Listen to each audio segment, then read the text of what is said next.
दूसरा सवाल आपका ये है कि मैंने इतने समय तक कोई प्रतिक्रिया क्यों नहीं दी। इसकी दो वजह हैं। एक तो मेरा स्वभाव, क्योंकि मैं भावनात्मक मामलों में बहुत मुखर और एक्सप्रेसिव नहीं हूं। 3 बच्चों की डेथ हुई, दर्दनाक मृत्यु हुई। उस दिन से मेरे घर में हम लोग, आपको बड़ा आश्चर्य होगा, जो पिछले 2 दिन में हो रहा है उससे मुझे परेशानी लगभग नहीं के बराबर है। सारे चैनल्स मेरे पीछे पड़े हैं, इससे मुझे परेशानी नहीं के बराबर है। मेरे परिवार में लोग अचंभित भी रहते हैं कि मैं इतना सामान्य कैसे रह लेता हूं।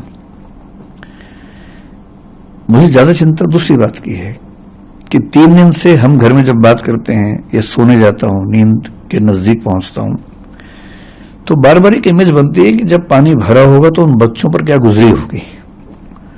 क्योंकि 1-2 बार ऐसा हुआ कि नदी में तैरते हुए पानी नाक में भर गया, 1-2 सेकंड्स के लिए डूबते डूबते मरे, मतलब बचे। कितना पेनफुल होता है वो 2-3-5 सेकंड, जो हम तो खैर 2-3-5 सेकंड में फ्री हो गए, निकल गए उससे।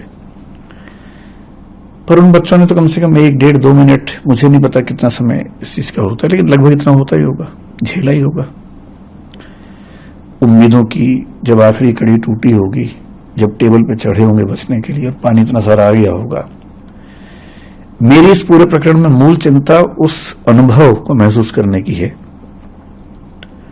और वो दुख है। तो ऐसे दुख में उनके पेरेंट्स को मैं जानता नहीं हूं, मैं उनसे कैसे अपनी बात कहूं, कैसे उनसे मिलूं।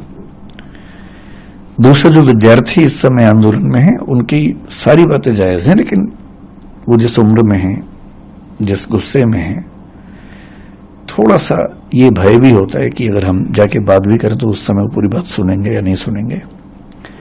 अच्छी बात है कि आज ऐसे 3-4 बच्चों से मेरा मिलना हुआ है। मैं भी एक मीटिंग से आ रहा हूं, एलजी साहब ने बुलाई थी मीटिंग, उसमें कुछ बच्चे भी आए हुए थे और कई इंस्टीट्यूट्स के ऑनर्स भी थे, दिल्ली सरकार के आला अधिकारी भी थे, डीडीए से, एमसीडी से, फायर डिपार्टमेंट से, चीफ सेक्रेटरी दिल्ली सरकार के वो भी थे।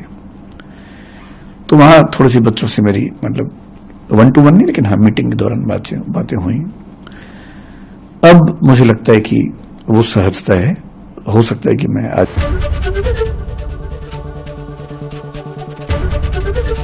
एबीपी गंगा, खबर आपकी, जुबान आपकी।